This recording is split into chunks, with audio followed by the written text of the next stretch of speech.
So, welcome to the second episode of the Collectible Coffee Podcast. It's great to be number 2. I'm with a good friend of mine, Mark. Nice. We have a lot of history together. A lot of history. Many years of experience together. Yeah, how many movies have we made? 2. 2. We've made 2 films together. Yeah, a lot of collab. For a friendship to survive 2 of those collaborations. Yeah. That's crazy. It's pretty crazy. No, I definitely agree. Very resilient of us.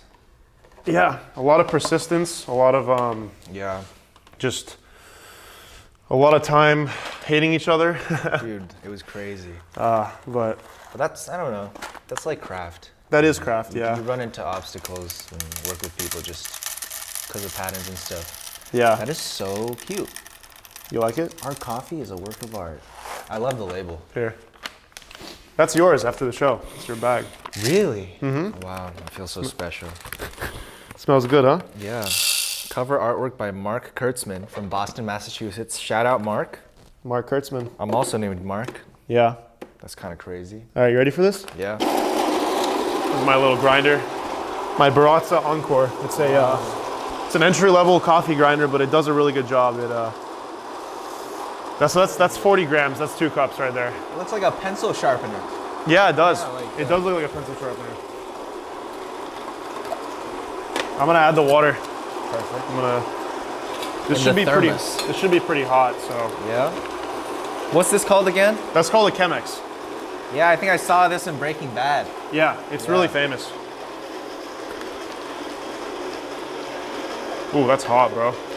I'm gonna put this on the carpet. That's really hot. Am I turning that off for me? How do you turn it off? Just turn the button, the side button, like twist it. There you go. That's crazy. Look at the pencil shavings are in there. Yeah, all the pencil shavings we're about to drink right now. Again, shout out Mark Kurtzman for the artwork. Crazy money. Yep, Costa Rica. That's This is a bag of Costa Rica Terrazzo. It's a medium roast, roasted here in Redwood City, California. You can find it on our website at www.collectible.coffee. What does medium and dark and light mean? So medium roast, so it's just a different roast profile. So if you ever seen a coffee that's like pretty much pitch black or like really dark black or brown, that's a dark roast. If you see a coffee that's more like kind of in the middle, like not too dark, not too light, most coffee is medium roast. So just the dictionary definitions of the words, medium, dark, and light. Yeah. So like darker, medium, and lighter. Yeah, it's just roast. Crazy. It's just how much the coffee is roasted. Like if you roast it for a shorter period of time, you're gonna have a lighter roast. The longer you roast it, the darker it is. Cool. And so there's a whole science about it. It gets really crazy. Word. Let me get a quick filter going. Coffee's crazy. I didn't know there were ethnicities in coffee, but turns out there are. There are ethnicities in coffee. There are. So diversity is everywhere. Yeah. Yeah. So what is that? So this is a paper filter. Basically, you have to fold it on both sides, and then watch this. You just put it in like that. Yeah. Kind of like a cone. First thing you want to do is you just kind of want to preheat this a little bit. So you just want to put a little bit of water in there, just to like preheat the. Of course. The Chemex. Yeah. I don't have a place to dump that water. I might. You know what? Here's what I'm gonna do. I'm gonna go outside and chuck this. Here. Interesting. So yeah. Wow. Yeah, coffee rural is mindset. I like it. What'd you say? A rural mindset. Yeah. Coffee is a science, man. A scientist in his lab. I've studied it so much, probably too much. Really? Yeah. That's why I started this fucking company. Yo, why did you start this company? Like, why Collectible Coffee? Like, I think you've told me, but like. The real reason? Again? Yeah. So. Just anything. So the story behind Collectible Coffee is, I really wanted to have my own like brand of coffee. I don't know why, but I really wanted to like have my own like coffee line. This was kind of like a dream I had. Like I wanted to open a coffee shop. That's what I wanted to do. And I didn't know how to go about that. And so, I thought to myself like, okay, what can I do? What can I do to like get to that step? Because I don't have capital. I can't, I don't have like hundreds of thousands of dollars to open. Where did you start? How did you start? I started making videos on TikTok. I started like making. Right, I think I was there for that. I started making like dumb videos where I went out in public in cool places and I like make a cup of coffee and I like have a commentary or I would give some piece of advice. Yeah. And so I was doing that for a little while. And then one day, me and my friend Zach, who's my business partner now, we met up and I kind of told him like I wanted to start a coffee brand And I wanted the theme to be like art, something that had to do with art. And Why art? well, Why was that a necessity? well, I'm a filmmaker, you know this, Right. and art is like a really important thing to me. You know, not just pretty pictures, but film and music and Right. different mediums of art. And so I thought to myself, like, you know, if I want to start this brand, I have to stand out in some way. I have to have some kind of purpose, some kind of a theme. I don't want to just be another guy, giving out bags of coffee. So art was the theme, and I told my buddy Zach about this. You know, we over lunch. This was like July of 2021, I believe. Yeah, 2021. And during the lunch, we were sitting down. And he was like, you know what? If you want to do art and coffee, why not put like original artwork on coffee bags? And that's Right. what this is. Yes. He said, why don't we put an original piece of art from an artist, put it on a coffee bag, put all the branding on the back, so you just see, you know, a piece of beautiful artwork when you pick up the bag, and when you flip it, you see all the information. You see who the artist is, you see what the company is about, you see our logo, but none of that is on the front of the bag. Yeah. No one knows. No one In the front, has. it's just the serpent pose, you know? Yeah. From Bruce Lee, This piece is called Like a Cat like a cat. by Mark Kurtzman, and he has a whole collection of pieces that are just like this. Yeah, I love the color of the sky. Yeah, the color of the sky. It's all gradients. You know, it's all like. Yeah. Is there a common theme to the art? Yeah, so he does like pastel art. Okay. And so all this is actually like, this is all like real, like painted art. sick. This isn't digital at all. No, this no, is I a, see that, This is a yeah. real art piece. I see that the was, strokes and everything. yeah, so this was a real art piece that was converted into like a digital form. And if you go to his website, it's on the back of the bag, you can see all of his pieces. And so he said, you know what, you guys, you know, whatever you would like, just you can put that in a bag and pay me later, you know, because our whole concept is we put a piece of art on the coffee bag, we sell it, and every time we make a sale, we give the artist 10% of the profit. So that's kind of Yeah. our way of giving back. So Almost makes me want to draw something yeah, for a living. so yeah, that's our business model. They give us a piece of art, we put it on a bag, and we sell it, and we pay them Yeah. later after we've sold. Yeah. So yeah, let's get to it. Now, imagine this as an NFT. You know, you could have music on the cover of your coffee bags. You know, Believe me, I've you tried could that have already. movies on the covers of your coffee bags. Believe me, bro. I don't know how that makes sense, but I'm sure they can make it happen. Believe me, I've tried it. Okay. I mean, you've been making hella money, right? That's what I've heard. I haven't made that much money. Well, I hear you're selling hundreds of these bags, I've sold like hundreds of bags. Yeah, I've sold like a couple. right? I would say probably sold around like 500-600. Yeah. I looked at my sales yesterday, and it's around like 500 to 600 bags. Do you have an accountant? No, it's just right now. It's just me and Just my you buddy, doing all me the and shit? Zach. Yeah, we just Yeah. do all of it. You know, we have a spreadsheet where we keep track of That's like insane. what's sold. And what's really cool about this It's is a lot we of actually logistics to maintain by yourself. have how do I say this? We have like kind of a tracking system on the bag itself. So if you look at this, there's a number. Okay. This says 104 out of 500, right? Is that like a heart pressure thing? So no, so we only release. That's funny. That's actually really funny. I never thought about that. But no, so we release 500 bags per design, limited, right? Yeah. And so when you see the number, this one's 104 out of 500. You know which bag of the line of prints that you got. So Okay. 104 is the one that I'm giving you, and when I go back Oh. home, I write 104 given to my buddy Mark. Wow. So I have like a number. yeah. My own special number. That's Yeah. insane. So 104 is the number you get, and Yeah. what's really cool, it's kind of like a self-tracking system. So I could put 104, and so I It's know like an authentication thing. exactly. Yeah. It's like an the silver stickers on the hats. Yeah, Yeah. pretty much. It's like an authentication thing where, you know, the person that buys it knows what number they got, and it also helps us keep track of our inventory. Have you thought of doing it like printed on instead of like written on it? Yeah, I have thought about doing that, but the only thing about that is I think it costs a little bit more. Yeah. Because that means I'd have to itemize every single bag. Every single one would have to be special, yeah. Have to be special. And that I would mean, be, do these not have like serial numbers or anything? So when I sell them at grocery stores, they have a barcode on the bottom that I stick on the bottom. So those are unique. So these are unique. I mean, they all have barcodes. This one doesn't because this is, you know, not at a grocery store, but each one has its own barcode. You scan it and it tells you the price and everything. Yeah. So any product that goes in a grocery store has to have a barcode. And so you have to like, This is crazy. there's a Is whole, this what they call slow drip? this is a slow drip. This is a good way of putting it. Yeah, I guess that's a good way of putting it. crazy. This is a pour over. Yeah. This is a pour over. I know people at like college, like the coffee snobs, and they would, sorry, not to call you a coffee No, snob, you're but good. they would have machinery like this Yeah. in their rooms. Crazy. Well, I mean, it's easy to call someone a coffee snob if they have, or snob, sorry. It's easy to call Yeah. someone a coffee snob if they have all this fancy gear, but Yeah. I think for me, I just have a genuine passion for Right. coffee and you know, the craft. And What about it? What about the craft of coffee? Is it just like,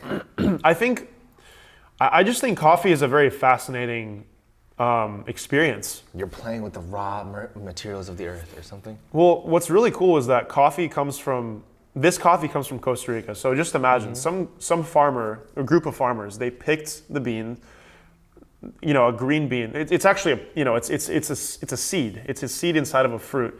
They pick the fruit, they take the seed out. There's a whole process for that. It's a crazy process. Yeah. That seed then goes to a roaster, you know, shipped across the country or across the world. Wow. That seed then gets roasted. Okay. That roaster then sells that seed to consumers or Yeah. businesses. Those people then either resell or buy that. They go home and they take that seed, they put it in a grinder and they make this. Yeah. So I'm fascinated at how like The process of that? the process. It's really interesting. Yeah, that's really cool. So, and I think there's so much nuance to coffee. Like there's so many different types, so many flavors.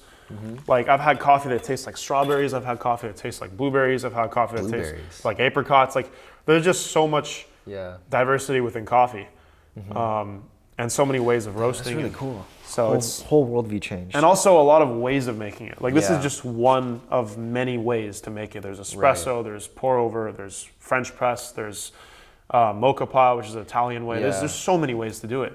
Yeah. This just happens to be one of my favorite. That's crazy. So- Technology. Wow. Yeah. Huh. So why the podcast? Why this podcast? Because you started this podcast like a little bit after, right?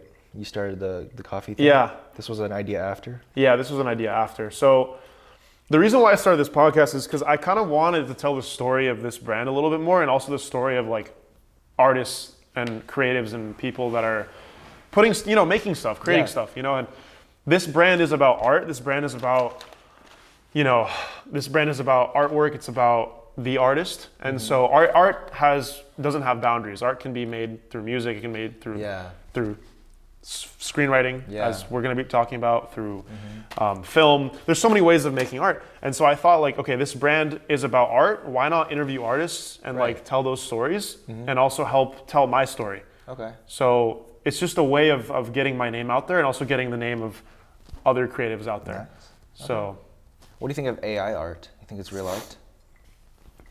no one's asked me that yet. AI art. Damn, I don't know if I have an answer for this. AI art. So it's basically the concept of like generating a bunch of images, right? From existing art. From existing art, right? Yeah, that humans have made. Yeah, I heard this is a little bit controversial because there's people that are like, Yeah. it's kind of like stealing from like independent artists. It's just sweeping. It just Yeah. steals everything and it makes it impossible to track like the stealing. Yeah, It's like a gargantuan copyright issue. Right? it's not regulated. Yeah. There's no way to regulate. How do you know? But you're thinking about AR. I think people will get really tired of it really quickly, because they're just it's gonna be the same thing with every new thing on the internet. People are just gonna see it's gonna be something new, something exciting. Yeah. They're just gonna overwhelm themselves with it until they hate it, right? I mean, AR art. I feel like it was cool when it just started. Yeah. Right? Because everyone's like, oh, you can manipulate images like this, and just it's so cool. But 1 month of doing it, you're just like, okay, I'm tired of all this fancy AR art. I know it's like the same process every time. Yeah. Stitching together all these generated images. I don't think it's here to stay. I think people who are pissed off, really, like they have every right to be pissed off. But it's mostly also because of, how much competition artists have today? right, a So lot. much competition. Too much. Especially visual artists with the internet. Yeah, so, I mean, I hear about artists drawing furry porn because, Wow. I heard this from a friend. But apparently, people who like furry porn will pay a lot. And the artists, since they barely get any commission work, they'll do it, And it's just like for a paycheck. Like, Wow. Yeah. I'm not saying furry porn is indicative of like a starving artistic community. I'm just saying Maybe it is. So are you saying that the artist has become more commoditized? Commoditized? Duh. Have you seen Instagram? Yeah. Art is a commodity now. Art is a huge, It's a pretty little thing. art is a huge commodity. Yeah. You're right. My brother paints. He I draws, know. right? And once I told him, hey, I think what you just painted was good. Let me take a photo, put it on my Instagram. You know, and he was like, no, I won't do it. If you take a picture of it, I'll destroy it. Wow. And I get that inclination towards artistic self-destruction. Mm-hmm. You know, I think that's in all of us. Mm-hmm. So you feel disrespected? He felt disrespected because I had turned his actual painting, his communication of, you know, his whatever that he put together with his hands. Yeah. You know, I turned it into just another pretty product. Right. I turned it into like a nice purse or like a nice pair of heels, you know, that you see one time, you buy one time, you wear it once, and then you're on to the next pretty thing, you know. Right. I feel like the value of art is decreasing. It is. Not because of how many artists are out there producing, just how the art is being distributed. And it's being distributed in a framework that allows AI to just kind of sweep the whole thing, just generalize the whole internet art, you know? Yeah. So do you think AI art is more of a trend that's not here to stay? It's just kind of a thing right now? Yeah, I mean, remember the old age trend? Yeah. Remember the mannequin trend? Yeah. Remember the ice bucket challenge? Right. It's just stuff that comes and goes. I wonder how the ALS, nonprofits are doing nowadays with funding. I don't know, but that was a huge marketing. Do you think it made scheme. any money for ALS? Yeah. Well, actually, it did. I think it did. I think it made a shit ton of money. It did, but just that moment, you know? Yeah. The power of the internet, you know? I gotta toss this really quick. All right, go toss it. Let me do this in a way that doesn't spill. Coffee's ready. AI art. AI art. It's not here to stay. I'm excited for you to try this coffee. You've never had my coffee, have you? Never had your coffee, dude. Beautiful. This is. Yeah, this never is in all of our filming of, Molly, did you ever give me coffee?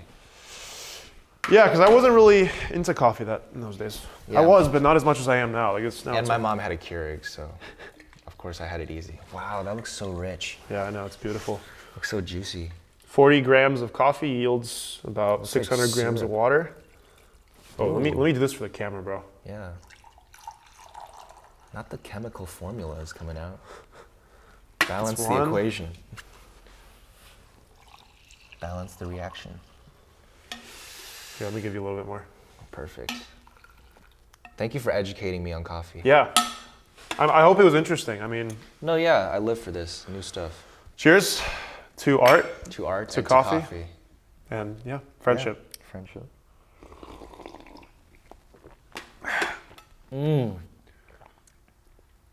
Yo, that is crazy. Really? It's like not too bitter. Yeah. It's just bitter enough. Bro, it's so... You like it, huh? Yo, this shit is crazy. Pardon my Yiddish. I hope you're not just saying that for the camera. I hope you. Well, I'll know the truth off camera, but I think you like it from what I can tell. I shit you not. This is actually the most fire cup of coffee I've ever... First of all, I'm bird-brained on coffee, but damn. Like, I enjoy the taste, you know? Like, I don't have to fight any bitterness or anything. It's not burnt or anything, Yeah. right? It's very smooth. It's this Costa Rica is my favorite that I sell. I sell Mexico, Guatemala, Costa Rica, Yeah. Brazil, and Colombia. Costa Rica is like my favorite coffee that I sell. Like I will drink that every day. You know, Right. it's just it has some like weird, not weird, but it has some just special flavor to it that I can't describe. That I don't know. It's just really rich. Like, I don't have the intellectual ability or the palate to like describe how good this is, but I think it's like delicious. The thing about this coffee, it's not like crazy in terms of its flavor notes. Like I've had some coffees where it tastes like strawberry jam, and it's like insane. It's like Really? it's like sweetness too. yeah, it's And actually you like it? I loved it personally, but this is not what that coffee is like. Okay. This is more of a straightforward coffee that has some nuance to it, but it's nothing like Yeah. it's not too complex and it's not too simple either. It's like right in the middle. It's Like, really I would make a big picture of this every morning. yeah. No, it's great. Dang. God bless.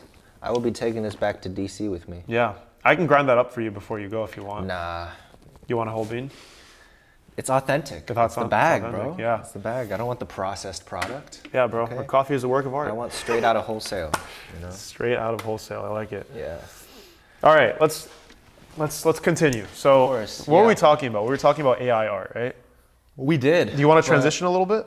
Well, I I, kinda- said my piece on AR already. I think Yeah. it's like temporary. People are gonna just get tired of it, like every other trend. But I think What do you think? so. I think AI art is. I think it's actually here to stay. However, I have I think that it's here to stay, but I don't think it's going to be the same kind of hype that it is now. You know, there's a lot of people posting on Instagram with like, look at this crazy picture of me. Like, Yeah. I saw yours and they were pretty insane. I've seen other people's, and that AI art is like crazy. He just exposed me for paying $8 to generate 50 AI Oh, art man. images. You know, I kinda That's wanna- really embarrassing, actually. I actually kind of want to try it. Don't, dude. I kind of It's want. so It's stupid. bad. Okay, maybe I I feel should. so dumb for doing it, actually. Okay, maybe I won't. But Yeah, my I highly point. regret it. But go My ahead. point is that I think it's here to stay, but I don't think it's going to be. I think the form is going to change over time. Like the way that it's used will change. Like I think maybe it'll have more utility in the future other than just like Instagram and Yeah. social media and all that shit. But I think Yeah. this is a technology. You know, it's not just going to go away. Right. It's gonna be utilized as part of some like, I don't know, like CGI people already use kind of AI sometimes. Yeah. Animators use AI sometimes. you Like know? I could see AI art being used to generate like for example for a business. Let's say they really want some beautiful graphic and they don't want to pay out of their ass to hire Oh yeah, a designer. machine learning is like the hot topic in data visualization right now. Yeah. Yeah. Like I could see businesses utilizing this technology to like make graphics and make like Right. marketing and certain content for their business. And you know, it's good and bad. Like it's good that that businesses can like do this and generate this kind of images and quality, but it's also bad because you're not paying individual independent artists to like You're stealing from them. Yeah. exactly, you're stealing from them. So it's a weird like it's a weird Weird. It's unjust. it's a weird line to cross, you know. I don't know how I feel about it personally. I don't think I would use it at this current Look, stage. if you were an artist like trying to get your art commissioned online, like in the midst of 500 other Buzz Lightyears, Right. You know, Star Commands, like seeing AI art take over the internet should piss you off, Yeah. right? Because it's like, okay, a human didn't even do this, and they just stole all this from humans, and you know, Yeah, I mean, if I was an artist right now and I knew about this, I would feel homicidal. that's a little bit too much. I would probably feel like useless, you know? Yeah. And I hate that because I literally have a brand about promoting art, Right. you know? And like, Do you ever feel useless? And like, do I ever do you- feel? like when we were, I know when we were filming Molly, a lot of times we felt it was fucking hopeless. Mm-hmm. We were like, okay, this shit will never work. Because at some times we were hanging off the cliff like by Yeah. a string attached Yeah. to our balls. You know, like this was. Yeah, we should get into that in a little bit. This wasn't a. I mean, we were just two kids then, right? So we bumped into all these. Yeah, we were like two 19-year-olds that made a fucking hour and 40-minute movie. Like, it's You know? insane to think about, you know? Sometimes I think about how like I've disappointed my parents and not achieved anything I wanted to achieve. But then I think about like all those people who went to Yale and shit and like did this and did that and got 4.0 GPAs. Like, would they have made a movie at 19 years old like that? Would they Probably have- not. Yeah, with no academic credit, you know, no. We got nothing for that. No money, you know. Yeah. We spent money. We spent money. We to do lost that money. shit. Yeah, we lost. I went money. negative, actually. Yeah. So, would they have done that, you know? No. Do something just to do it, just for the passion of doing it. you I know? think there are certain people out there that do stuff like this. Like, They would. we're not the only ones, We're not the only ones. but they're... like, it makes me feel better about myself. Yeah, That we yeah. did that. Yeah, I mean, just to give context to the audience that's watching, like Mm-hmm. me and Mark, we made like a feature-length film when we were 19. We premiered it at a high school for all of our friends to see. Yeah. That was crazy. It was, a little bit of a Every stage of the process got fucked. yeah. It was a nightmare. It was a year and a half of terrible just nightmare. it was just fucking trash on fire for a year. Ongoing death and destruction. And what did Trump use? Fire and fury. You know. Fire and Fury. It was Yeah. literally like we made this movie with $2,000 with like, you know, a shittier camera than I wish I had this camera when we made this. the worst camera. If 'Cause we we were had- using my camera. Yeah, my camera we're- was first of all, it was a dinosaur. Yeah. And second of all, the lens was messed up. Something inside Yeah. was messed up, making grain exploded everywhere. And then the other half of the movie is my camera, which was a little bit better. A little bit better. But still a low budget camera. And if I'm glad we ditched the ND filter, though. Yeah. But the point I'm trying to make is that, we were two like idiot 19-year-olds that were like, let's go make a movie. Two idiots. Let's go make a film. We hired actors. I washed dishes. You waited tables. I waited you served tables. Mark Zuckerberg? Yeah. You served Mark Zuckerberg. I did serve Mark Zuckerberg and at his one wife, point. During Molly. We were during filming the this, filming. and this was like during the filming, and like I think halfway or maybe during our filming, he was a customer one day. It's crazy. It was a good omen. Huh? It was a good omen for the movie. Good omen for the movie. Yeah, that was a crazy period of time. But and I was at PF Chang's, just crazy. next to the big machine, the big metal dishwashing machine. Yeah. We really, this is kind of going back to our conversation we had before we started filming. Yeah. Like this, we forced it.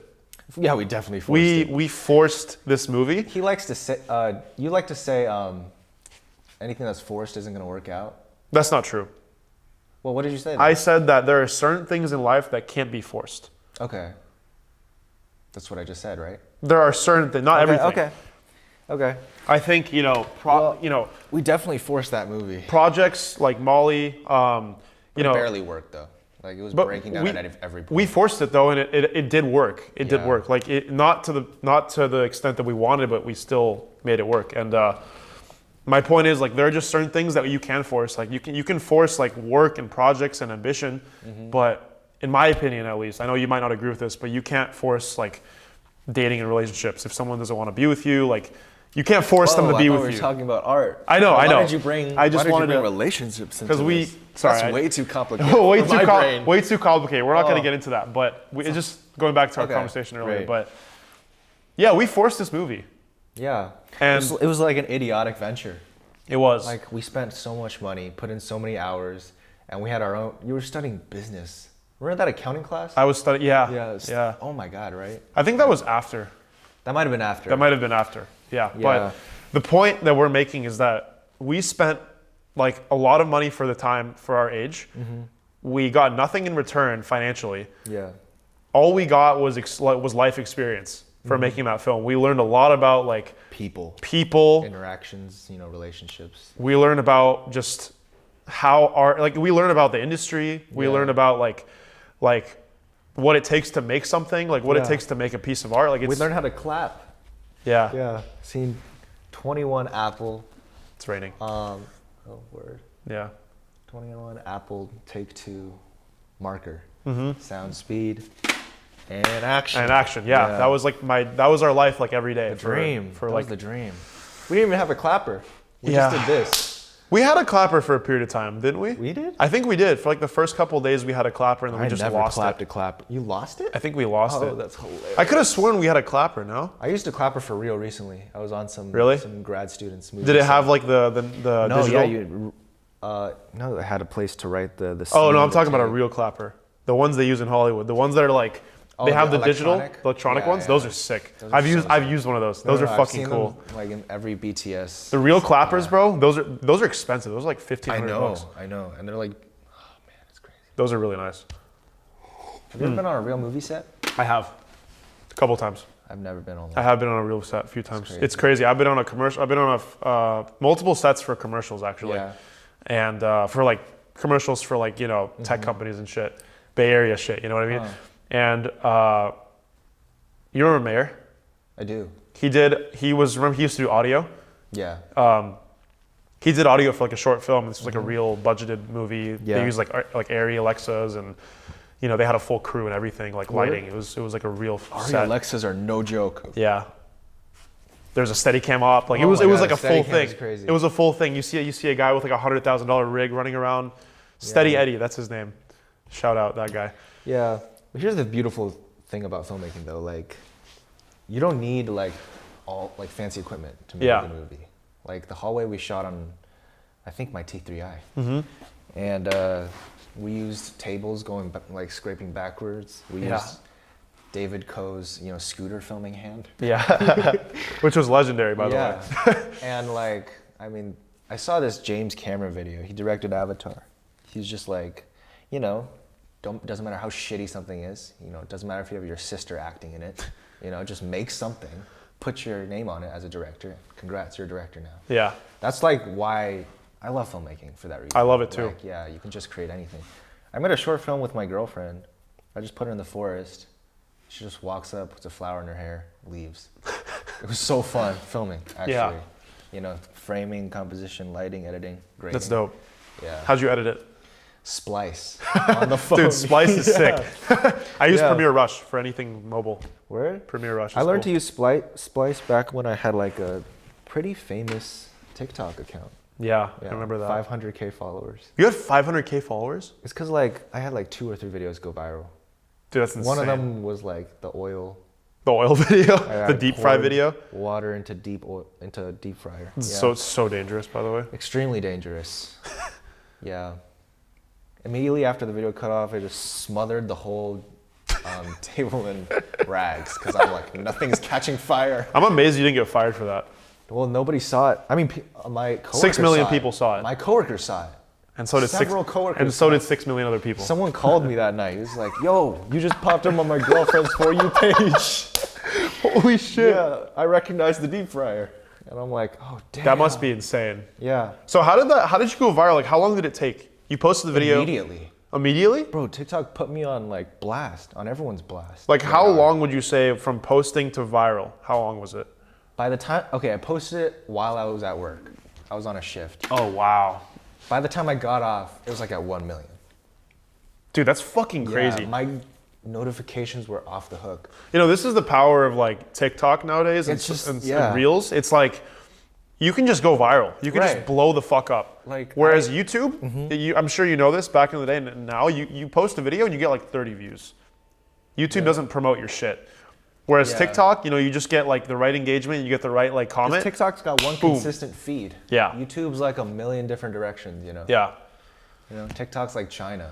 YouTube's like America. Yeah. You got possibilities in America. you Yeah. know? But like, It's a hilarious analogy. What I've noticed though, is that people, it's not the age of information anymore, it's the age of curation. People are more interested in just getting fed things instead of going out and seeking things, which is why TikTok's more popular than YouTube now. And it makes people lazy. It makes people a lot lazier. It makes them ADHD as fuck. Yeah. You see this new generation of ADHD people. Short myself attention included. span. Right. Fidgeting. That's why you made your phone black. He made his phone black and white. I made my phone black and white. I did do that. That's just ridiculous, dude. I don't think so. I mean, it's a little pretentious. no, I don't think so. I have It's like my. edging. You know what edging is? Like when you're jerking Where's my off. phone? I gotta show Edging. the audience this, bro. It's like, oh, I'm almost using my phone.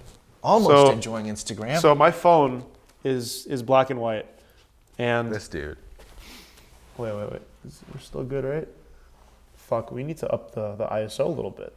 Okay, that's good. As long as we got that last part, because it was funny as shit. Hold on. Damn, dude, this is at 4%. My battery. All right. Let's pause change it. it. Yeah. Let's change it. Pause the video. I'm gonna resume what I was just doing though. Yeah, because that was so funny, the little bit we just did. So here's my philosophy. Okay. I'll explain this. So the reason why I put my phone on black and white is because 2 reasons. One, it kind of doesn't make me look at my phone as much. You know, it just doesn't make me as interested in using my phone. Yeah. And 2, I use it more as a tool. So As a tool. as a tool. A dopamine restricting So instead tool. of going on Instagram and entertaining myself or looking at social media, I can use it more so as like, okay, I have to take care of this, or I got to call this person or text this person or plan something out, or Okay. you know, I got to use my calculator or whatever. I use my phone more as a tool, you know, and I know. My phone is 70% entertainment. Yeah, and I know that like phones are used for gaming and entertainment. I understand. And I've done that. I've done that plenty, but I just feel like sometimes I need to remove myself a little bit from my Yeah. device, and Yeah. that's kind of why I did that. And I mean, that's kind of like what Schopenhauer said about, you know, you got to restrict yourself sometimes to be happier. yeah, I mean, there's this thing called growth mindset. I don't know if you've heard about it before. Is that a new trend?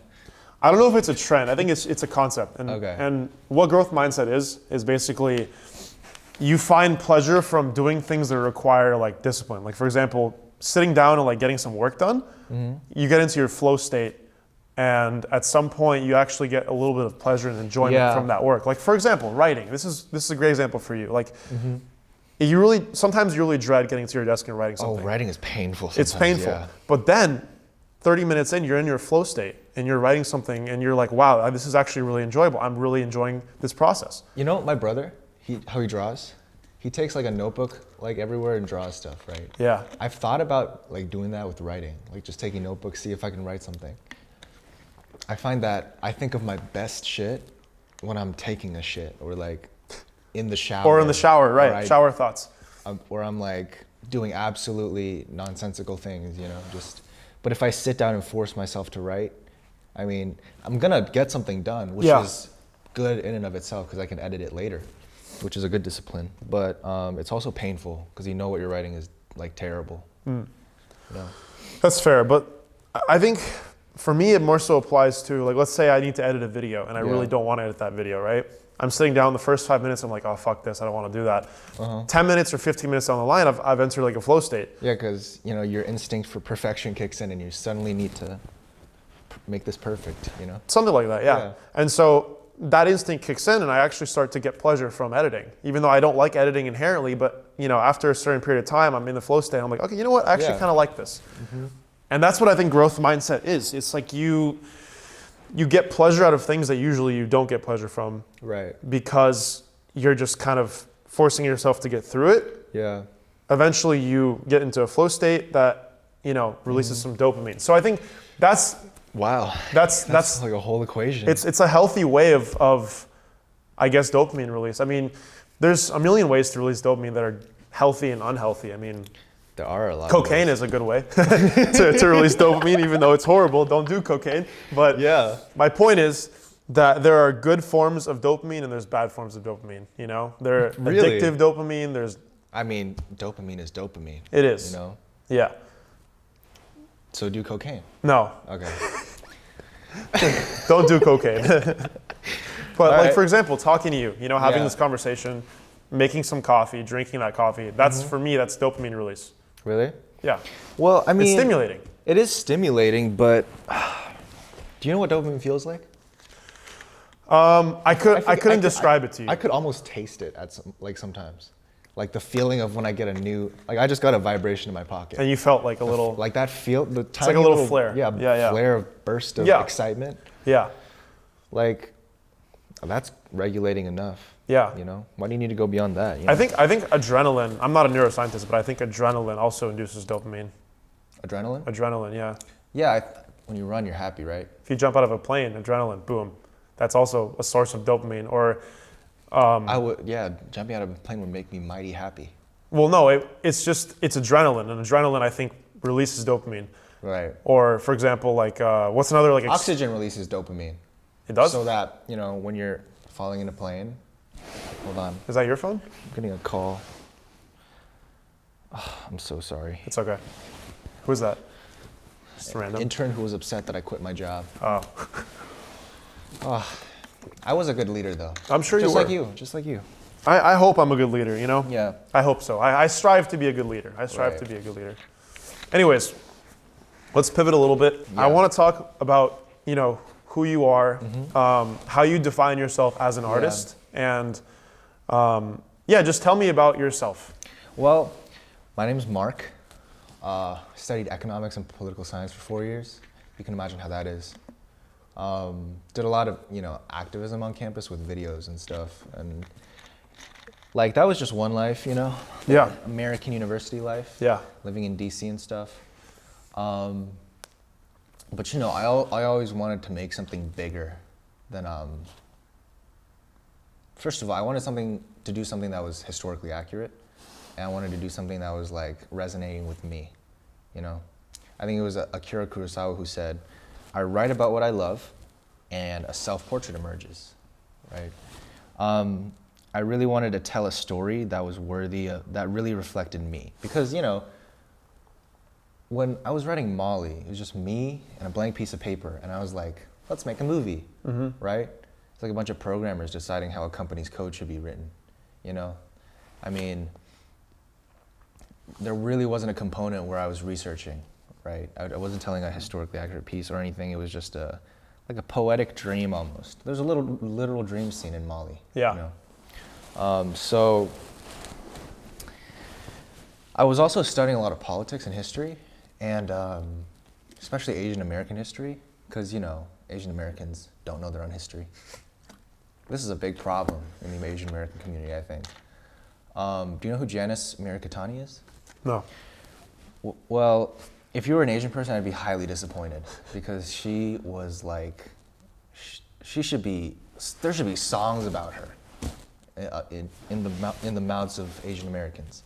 She was born in a Japanese internment camp at Tule Lake. I forgot what state it was in. I think it was Arizona or New Mexico, maybe. There were 10 babies that died at the internment camp during the time that it was up, and she survived though, and then she was sexually abused by a stepfather for the next couple of years, and then she went to college. I forgot what she studied, but she became a poet and an activist, and she married a pastor who was leading like a black civil rights movement, and she was part of that in the 70s and 80s. Yeah. And she wrote poetry, and she was a community service worker. One of the characters in my new script is based on her. Uh-huh. She wrote a poem once about a university student who committed suicide because of her grades. Like, that was powerful. This was in the 80s too. Wow. Like, nobody gave a shit about us in the 80s, About Asians. About Asians. Asian Americans. Yeah. Okay. Especially like our high rate of suicide, Wow. Like, that's not even talked about other than this area, because it's prevalent in this area. Right. Like, you see suicides at high schools, Yep. Because of academic performance. Yep. Like, my new script opens with a suicide. Wow. Yeah. I actually didn't know that. That's crazy. Yeah. Okay, the story is basically this. Bayside. First of all, what is it called?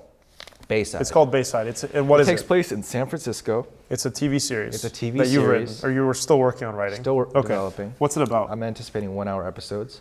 Okay. It's about a poor family living in downtown San Francisco in Chinatown in the early 90s. And the girl goes missing one afternoon. This affects the local community in several ways. There's a Korean cop. The girl who's missing and her family, they're Chinese. They live in Chinatown, right, in a poor hotel. There's a Korean cop and a black cop, rush hour style. Uh-huh. There's a Chinese gang, a Japanese gang, and because there's Chinatown and Japantown, they both have rich histories with crime, organized crime. And then there's a black gang in the Tenderloin. The black gang sells drugs. The Asians sell explosives. There's a huge explosives trade in the city in the 90s. There was a cop interviewed for a paper. He once said, we were finding them everywhere, in the sewers, under the stairs, everywhere. This is real life. Yeah, real life. Oh, nothing in what I wrote is fake. It's all real. Yeah, it's all inspired somewhere. So everyone starts fighting. The police are investigating. That's basically how the story progresses. Eventually, the missing girl's father is arrested for his daughter's rape and murder because there's a body that turns up burnt and unidentifiable in the bay one day. There's a second timeline starting in 2001, though. A journalist doubts the conviction of the girl's father, and the girl still hasn't been found at this point. So she goes on her own investigation, interviews the black cop from 10 years before, and she ends up finding the girl. And her father, the conviction is removed, overturned. So it's got a happy ending, but at its core, it's about the story of, Asian American immigration. It's about what happens when two communities, especially one that's used to, pit minorities against other minorities, when two communities don't talk to each other and they experience the same problems but they don't talk to each other. That's why it's set in the early 90s during the backdrop of the LA riots. So yeah, I mean, I've mentioned this to you before, but I've known you for a long time and I've seen you develop as a writer. I've seen scripts that you've written, a script that we made together, Molly, a few years ago, and I'm seeing your work now, and I've just seen how you've evolved over the years as a screenwriter. I mean, a lot of your old work didn't really have any data or didn't have any history behind it, but this is a script that actually has historical evidence and has Right. geographical evidence, and you've told me how much you've researched Yeah. the city of San Francisco to write this script, and so my point is that writing something based on history, even if it's fiction, is extremely important. It to resonates, it yeah. resonates because people can relate to it. Especially if I'm telling a story that's so based in like social like issues Yeah, and like crime, which is not even an issue anymore. It's entertainment, but yeah. Crime is just crime is swept under the rug now. I remember when people actually cared about it. That's when everyone was still racist. It's like if you can't be racist, you don't care about crime. It's interesting. It's just people in the suburbs scared of inner city crime, but. Yeah, but it's just interesting how, you can write something that just has nothing to do with anything. Yeah, and I wanted this to be like inspired by history because Margaret Atwood, who wrote The Handmaid's Tale, I think it was Margaret Atwood, could be wrong, but she said she didn't put anything in her books that didn't happen at some point in history, because that's how you make something resonate, that this shit is real, Yeah. I think no one's really told a gritty, self-criticizing story. We've never seen a critique of the Asian American community, right? I mean, Asian Americans are only starting to become big in movies, so no one's made a movie where they're being criticized for their culture yet, or some would see it as racist, but there's a sensitive way to do it. Yeah. There's a sensitive way to look within a community, see its problems, You see anti-blackness within the Asian American community. It's rampant, right? It's like terrible, and that's something that's a part of my script too. It's not that black people hate Asians.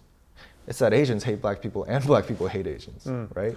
So you're kind of bringing to life or showing on screen like a lot of the social issues, a lot of, The gangs are fighting, but Yeah. the cops are working together. This Asian and black cop, they are the ones working together to solve the case, right? Like, look what happens when our communities work together, right? Yeah. That sort of thing, instead of fighting each other. So it's really a story about unity. Right. That's what I was going to say. It's against capitalism. Against capitalism? How so? Well, just That part I didn't really understand. Chinatown is poor as hell. Oh, okay. It's got a history of being poor, Yeah. used for terrorism. Yeah, it's like a whole neighborhood being used as a prostitute. But you can say that about a lot of different like cities and their tourism industries. Right. Havana, Cuba. Yeah, Havana, Cuba. That's wow. A lot of tourism there now. A lot of people go to Havana It's their main industry. for tourism. It's honestly sad. It is sad. That's They're dependent on other countries. Yeah, I mean, a lot of places in the world, their economies are stimulated by Right, tourism, right. like entirely. It's like there's so many parts of the world where they rely on people visiting their country right. to make a Globalization, living. man. Exactly. And it's sad. I mean, we have a lot of opportunity here in the U.S. to our economy is stimulated in a million ways, and just certain places in the world just don't have that luxury. Yeah. Do you want to check if it's still recording? Definitely. Also, did you get? Yeah, it is 35%. Did we get my part where I talked about movies and empathy? I don't think so. Was that in the first clip? That was in the second clip. Talk about that. Oh shit! Damn. You should bring that up. Oh yeah. Movies and empathy. So tell me a little bit about that. What do you mean by okay. this concept of movies and empathy? So, I think you've told me your inclination towards art, why you go towards it. I didn't know why I drifted towards movies for the longest time. Okay. Like I grew up with them, like I learned English from them, like Hakuna Matata. Yeah. My dad had like a CD player. It was like a single disc, and you open it up like a laptop, and like it's a small screen. Yeah. And I'd see the sun rise, every day. Yeah, Lion King. And my dad would be like, learn English, Mark, learn English. Don't talk to me in Chinese, learn English. And now I can't talk in Chinese, I can only talk in English. But What's your point though? anyway, like, I grew up with movies, but that's not really why I like drift towards them. Like, I used to think I liked movies because they were an escape. But I realized it's not really an escape. Like, if I wanted to escape, I'd watch some bullshit. I'd watch The Office.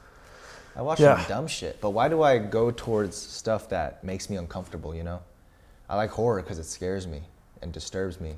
I like comedy because it makes me uncomfortable to laugh, I like good action, like fucking Top Gun Maverick. Have you seen that? Yeah, I've seen Damn, it. the It's editing, a good movie. the editing and everything. It's a hell of a film, I know. Right? Like, I love movies that challenge me, really. Yeah. And I realize it's because every movie I watch tells me a little more about myself, my reaction to it. Like, back to the Kurosawa quote. When you write something you love, you find out more about yourself. That's why I love writing, really. It's how I can understand myself. And I get that better than, talking to anyone. Most people can't stand talking to me for this long. Well, I've known you for so long. Yeah. We just have such an extensive history together. Yeah. Like, we know each other well, so. Yeah.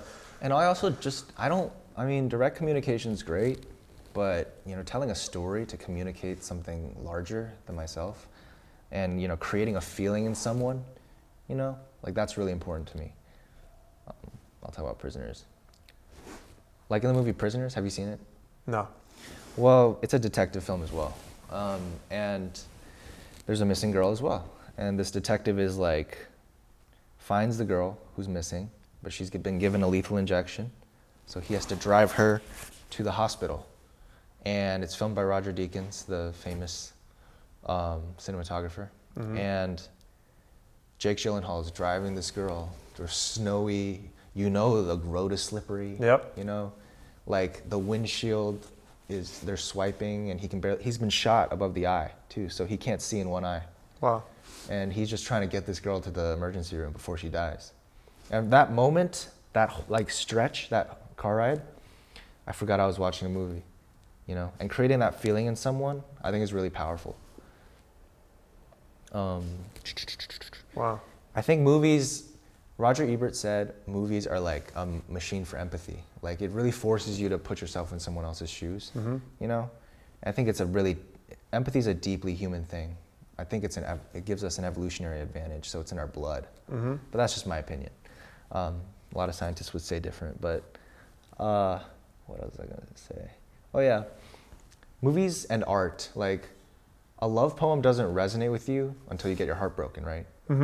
And a song about death doesn't really resonate until you lose a loved one, right? What art should do and what movies do really well with sound and image is that it connects us in all our experiences, like in this giant web of empathy, and it really just brings us closer together as humans to each other. And for me, it brings me closer to myself and understanding who I am. So it's just a way of seeing life, seeing what life could be, living by those values. Of course, some people watch movies just to escape and watch something dumb, Right. just to get stuff off their minds. Yeah. That's perfectly fine. Yeah. Like, at the end of the day, you have a video and an audience, right? They're watching this shit.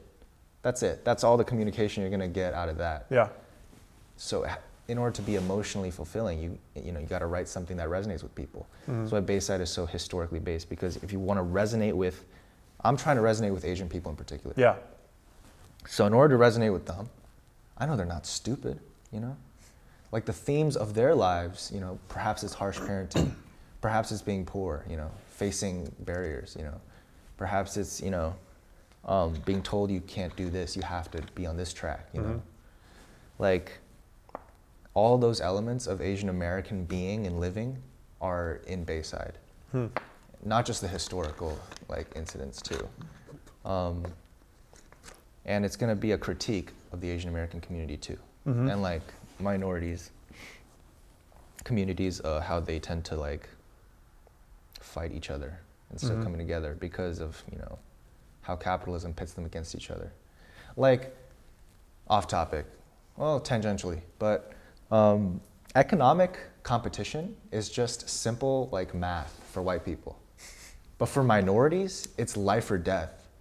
It's standing outside your store with guns to protect your store, your livelihood from, someone else, like during the LA riots. For the poor, economic competition has much more deadly effects, and it boosts crime. It's the money that makes the crime go up. Yep. So, of course, the problem is so deeply rooted that it would take a lot of, and nobody has the correct answer for all this, right? What I'm really trying to accomplish in Bayside is to really just tell a story of unity, you know, of hope. Can't believe I'm saying this. Me of all people. That's a good theme, Yeah. though. That's a good thing to have. Right. I mean, You say that we can unite, Yeah. you know? We can see our common struggles. And instead of trying to get on top of each other, like the, you know, suits upstairs would like us to, we should come together instead. You know, for the sake of our children and our, you know, just our futures, you know? yeah. So, Yeah, I mean, I can tell that there's a lot of thought put into this script, you Yeah. know, a lot of years that you've been writing it. yeah, and just my own experience as an Asian American. Right. But like an extreme one. Yeah, Yeah. you're writing this from certain experience, you know, which is, no, I mean, maybe not direct experience. You weren't born like in the early 90s. And I'm not in a gang. You're not in a gang, but like you're writing this from like ancestral experience in a way, right? Yeah. And- there's just so much history, you know? Yeah. And not only that, I think a big difference between this script and Molly is that you have a target audience. Yeah. You have a target. We didn't have a target audience for Molly. That's true. We made a love romance film about two characters, We but made it for us, really. We just made it for yeah, us. I mean, it was more of just a passion project, but it didn't Yeah. have a direct targeted audience. This does. This has an audience. The target is the Asian community. Right. People that may Yeah. have been in those gangs, people that may have lived during those times, that lived in that city, in these Yeah. communities. Right. There is a clear target audience here. There's a clear reason to make this film. Right. All right, so what were we talking about before?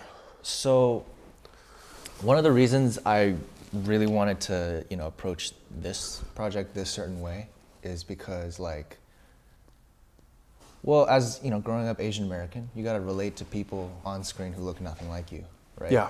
I mean, and you know that's why. First of all, Spider-Man was great because you know could be Asian guy under the mask. I'm just kidding. You never know. You never know. You never know these days. Yeah. So, I feel like Asian Americans, they haven't had icons. They've had Jeremy Lin and Jackie Chan and Yao Ming. Jeremy Lin, first of all, redefined Asian masculinity. That was crazy. But like for the most part, Asian Americans aren't aware of their own history as a diaspora in this country, and not just as a diaspora, as a unit. You know, not just Chinese and Vietnamese and Korean. Of course, each subgroup has had their individual experiences. You know, especially in LA during the LA riots, it was mostly Koreans that were being targeted.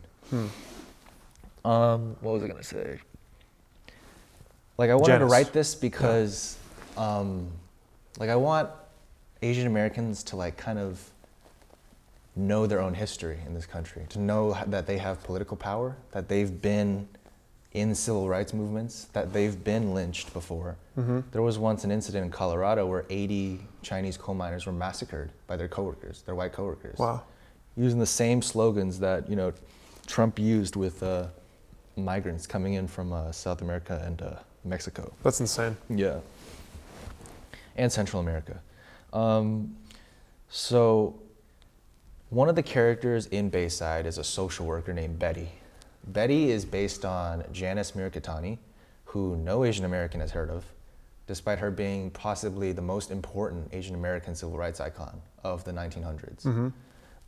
She was born in an internment camp at Tule Lake. I forgot what state it's in. But during that time, during the time the camp was up, 10 infants died there and were buried there. And she survived though. She was sexually abused by a stepfather for the next couple of years.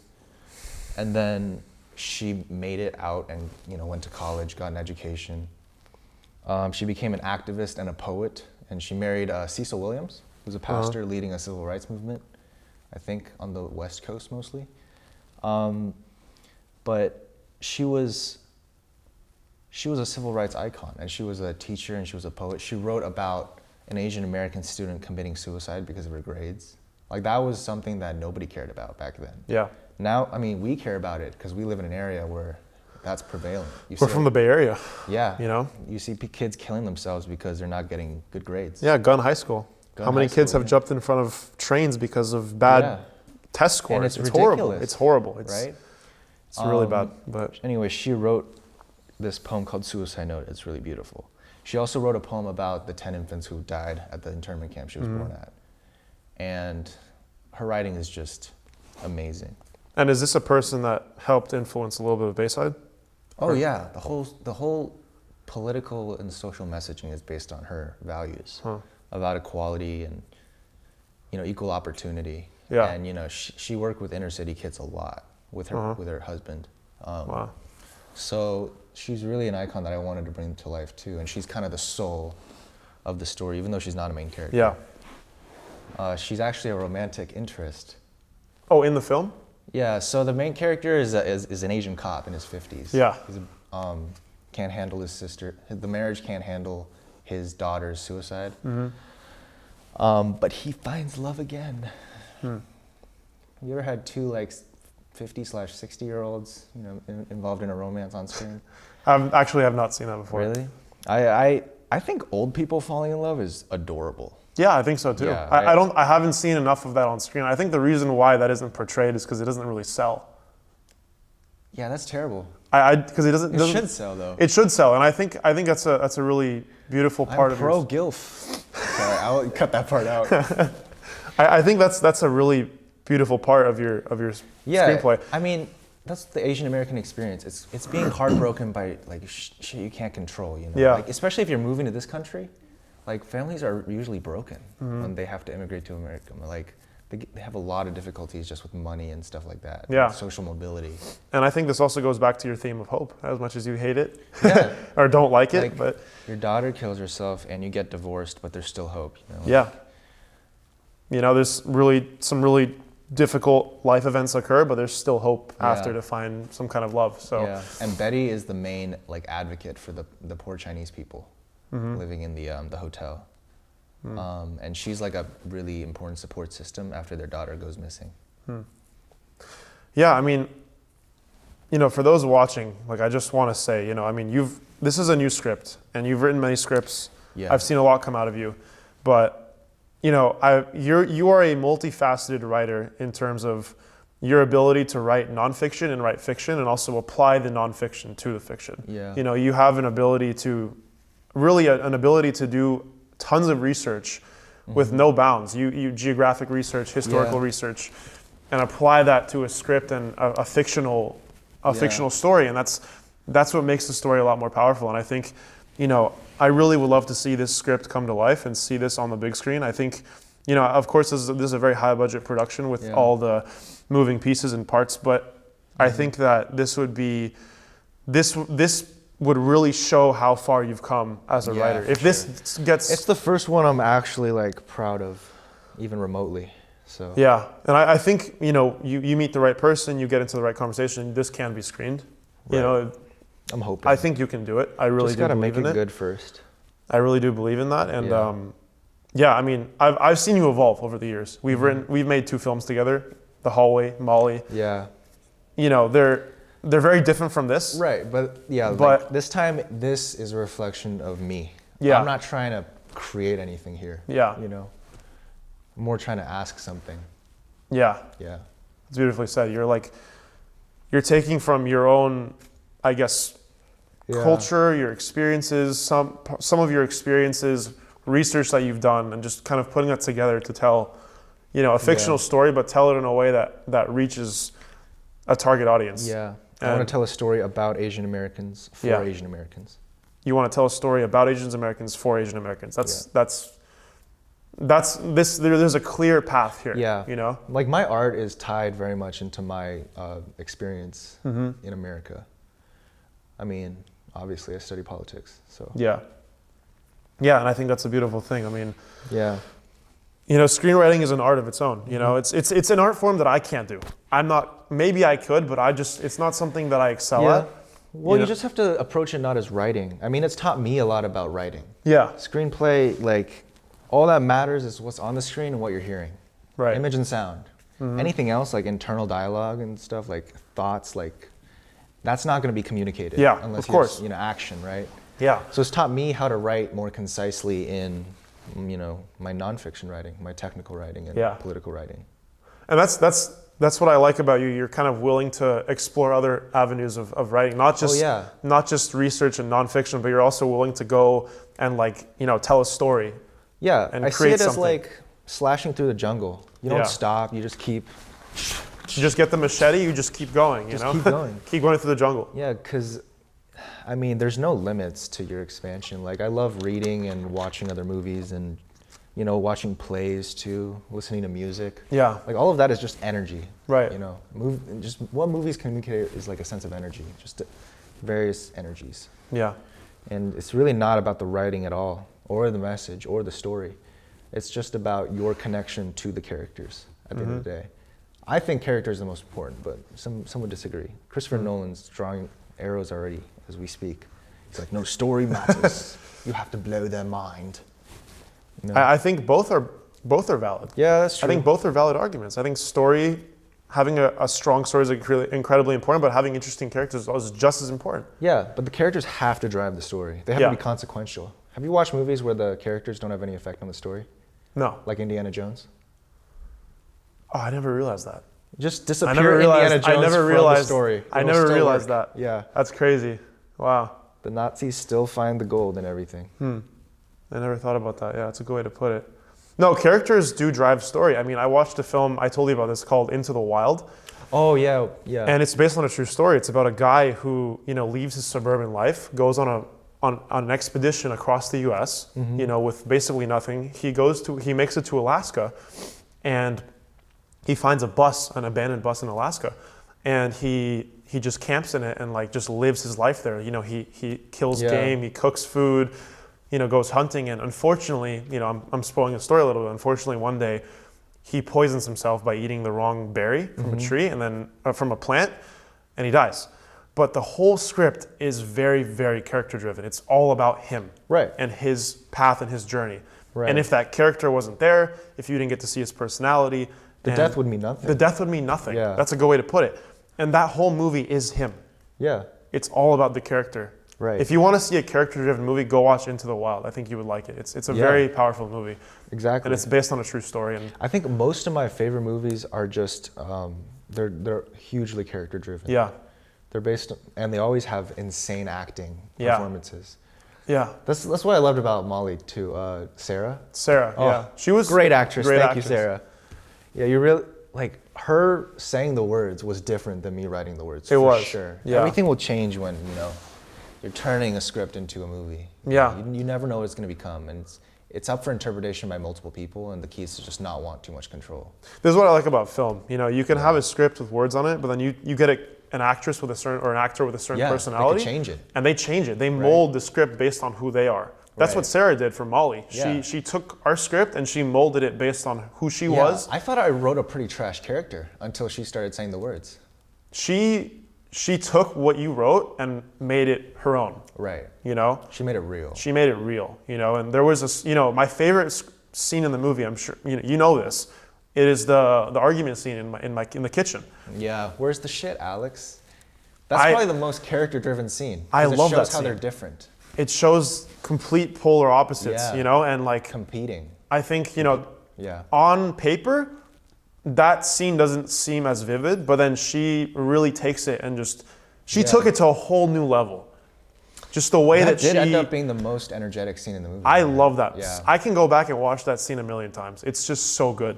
Like Yeah. the movie as a whole has its flaws. It has issues. You know, there's a lot of problems in the movie. of course. But that scene, It actually does wrap you in a little. I think is perfect. Yeah. I don't say the word perfect a lot, but that scene is perfect. I love that scene.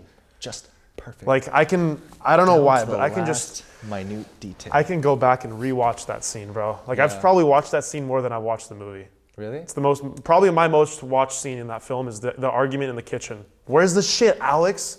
Really? That is just, yeah. It's I just thought it was beautiful. hilarious when I wrote that, but she made it like, She makes it real. yeah, she makes it real. Though I love the way she says shit. Where's the shit, Alex? Oh, it's coming from you. It's coming from your fucking mouth. Like, wow, wow. You know, it's just, it's so well done. Yeah, thank you. But anyways, I wrote that. it's a movie that we wrote. Maybe I'll throw the clip in. Yeah, it'd Maybe be I'll so just- funny if you have us saying it over the video. Honestly, That's I should throw the clip in just for the Yeah. audience to know what I'm talking about. That could be good. It could That'd be good. great. But Do you want to wrap up? I think I've said everything I wanted to say. I guess let's just do like final Okay. final statements. First of all, thank you for having me on this show. This was delicious. Oh my God. I hope my reaction to the coffee stayed on the camera. It did. Okay. Like, we got that part. Yeah, because wow, this was really nice coffee. Very. And that's yours. Thank you. That's yours to This keep. is beautiful. Take it back home to DC. Thanks for letting me talk about my new script. Yeah. I think like we're looking at maybe 10 years at least. Yeah. Because I got to get a career first. Yeah, you got to making shit's hard. It is. You know? Movies especially. And, for a guy like me who's been told to not do this his whole life, who's been told he can't do this his whole life, like it requires a lot of grind, but it also requires faith. I'm not really a faith-driven person. I'm pretty practical, but when it comes to movies, like that form of art really, motivates me. Mm-hmm. I see a lot of value in it personally, and that's what art is at the end of the day. It's resonance, with you personally. Like I'm trying to connect with someone, right? And Bayside is really just about me. Cut this out. This shit's so cringy. Sorry. Bayside is really about what I think Asian Americans should know about themselves. Mm-hmm. A lot of Asian Americans are deluded. A lot of them are not confident. They're doing jobs they hate while partying hard at night, to hide the pain. Eating dim sum in the morning to recover. Yeah, that life's not gonna last. A lot of kids around here go that direction. Yeah. I just really want especially people of color, young people of color, to really pursue their artistic passions and tie it to their roots like that. Make it a part of. Creativity is a beautiful way of understanding yourself. Yeah. It's just. I think it makes life more vivid. Yeah. I went to political science school for 4 years. Might as well use the knowledge or something. Mm-hmm. Yeah. That's beautiful. That's beautiful. That's so simple, right? That's really well said. I guess my closing statement would start. Yeah, my closing statement. So we've been through so much, right? We've been through a lot together. Yeah, we've ate a lot of shit. Sorry. No, that's a good point. Look. That's what art's about, really. This is what I want to say. Okay. You and I, I've known you since high school. We've made a lot of projects together. We're always rooting for one another too. Like whatever the endeavor is creatively, or even just in general, we're always rooting for each other. Right. And this is why I'm a huge fan of your screenwriting, and this is why I want to see. I'm a huge fan of your operation. Thank you. I appreciate it. This is insane. And yeah, I want to. Thanks for having me on. Yeah, of course. I just want to see. I want to see you win in terms of like. Yeah. I want to see you win in terms of like your life, but also movie making. I know that you have a deep passion for screenwriting and for creating stories, and I can see that. Pretty much more than anybody else I know. You're just really, really strong writer. And I want to see the stories come to life. I've made one of your stories come to life, but I want to see that new script come to life. And whether it's 5 years down the line, 10 years down the line, I want to see it happen. And I'll call you. Yeah, I want to be a part of that project. If I get a little deal or something. I want to be a part of the project in any way that I can. I want to help any way that I can, whether you want me to be a producer or maybe not director, maybe someone else directs, but we'll see. It's a TV show. You're going to have a different director maybe every episode. Yeah, but I just want to be a part of it. Yeah. I want to be a part of the project. I'll call you for sure. And just again, all of this depends on making it good. It's just about research. Yeah, research makes good movie scripts. Yeah, research. Research makes for great screenwriting. Yeah. No writers are original. Yeah. Yeah, art for me, man, it's just there's so many forms. The reason why I have this show is because there's so many types of art and creative people out there. There's not just people that paint and draw. There's people that make movies. There's people that screenwrite. There's people that make music. There's people that build things with their hands. That's why it's beautiful. It's all art and creativity. It's fluid. It's fluid. You can make whatever you want. Exactly. And so having someone that writes scripts and a screenwriter on this show, I think is a great example of that. Yeah, it's kind of a weird artist to have on your show, screenwriter. It still counts. It still It still counts. Yeah, you yeah. know, that's what this is about. So thank you. You know, Yeah. thanks for. Gotta being get a on this. painter next time. Yeah, I gotta get something. one of my artists that's on the bag because I gotta get Right. one of them sitting down with me. Like, come on, why is Mark Kurtzman not out here? He lives in Boston. Oh, right. That's why. Right. But if I'm ever in Boston, I'll interview him. Okay. Word. But- if you're in Boston, let me know. I'll fly up. Yeah, DC to Boston's not that far, Boston. You can go to the Packy and get some beers. but I can't even do that accent, bro. Some Dude, beers. there's so many Bostonians in DC. Oh yeah, I'm sure. You probably hear Massachusetts them from a people. mile away. Yeah. You hear the accent. Oh, I know where you're from. There's actually a lot of, I've met a lot of Southern people too. From, In DC? Yeah, the Bible Belt. They're adorable, the way they talk. There's just a lot of people from everywhere. They say In roll DC. tide, you know. Man, But it's great. I love meeting everyone from different parts of the country. yeah, I love this country. It's fascinating. it is fascinating. Yeah. There's so many aspects of it. I love the people, you know. I mean, I hate the institutions, but I love the people. So many subcultures Yeah. everywhere. Yeah, like you see everyone coming together. Like you see a lot of hope. Yeah, Like I look at all the shit in history and politics, and it's like, you know, and I see hope. That's what I see. I see perseverance. I see strong people. They don't need to be strong. They're forced to be strong, but they're strong, beautiful, amazing people. You know, no matter how rich they are, you know, what color they are. Like that's what I've noticed. And if at the end of the day, it's about the individual. Like you can talk to a racist guy one-on-one, and you'll find common ground. I told you about this, right? Like I think it was George Carlin who said this, but he said people like to sacrifice their individuality for the group. yeah, groupthink. Yeah, like right. if you get someone one-on-one, it's going to be a very different conversation than they're in a group of 2 or 3. Yeah. You know, Because they don't have to think about Yeah. the other people's opinions or their the perceptions. bigger the group, the shittier they act. Yeah. Is how George Carlin would have said it. But when it's one-on-one, you have nobody to impress but I guess the other person, and like Yeah, it's just it's be just open. It's just really. you and them. Like there's Yeah, no there's beauty in third it. party that's observing. You know. Right. That's the movie.